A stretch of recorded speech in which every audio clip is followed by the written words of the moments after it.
எல்லா இடங்களுக்கும் நான் நேரத்தோடு போகிறோம். ஆனா சபைக்கு நேரம் தவறி வருகிற ஒரு ஒழுங்கீனம் காணப்பட்டு கொண்டிருக்கிறது. அப்போ நேரம் தவறி வருகிற அந்த ஒழுங்கினங்கள், நீங்க என்னதான் கர்த்தருடைய வார்த்தையை கேட்டாலும் அந்த ஒழுங்கினங்கள் ஒரு ரிமார்க்காகவே இருக்கும். ஆகவே சபைக்கு வரும்பொழுது பயத்தோடு, ஆண்டவருடைய சமூகத்தில் தாகத்தோடு, வாஞ்சையோடு கூட ஓடி வரணும். ஆண்டவர் இன்றைக்கு கிட்ட என்ன பேசுவார்? சனிக்கிழமை இந்த ஆயத்தம் என்கிற மனநிலைக்குள் வரணும். ஆண்டவரே, என்னோடு என்ன பேச போறீங்க? என்னை கொண்டு என்ன காரியம் செய்ய போறீங்க ஐயா?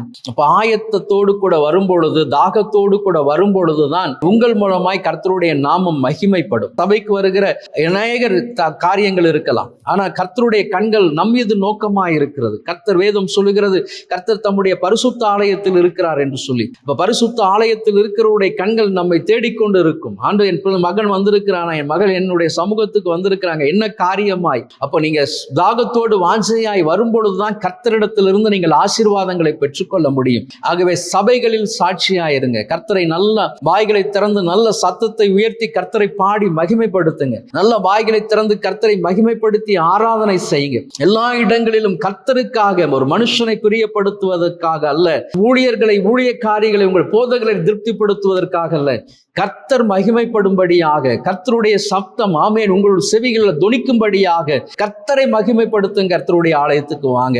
ஆகவே கேட்டுக்கொண்டிருக்கிற கர்த்தருடைய ஜனமே, சபைகளில் ஒரு ஒழுக்கம் காணப்படணும். தனிப்பட்ட மனுஷனுடைய சாட்சி காணப்படணும்.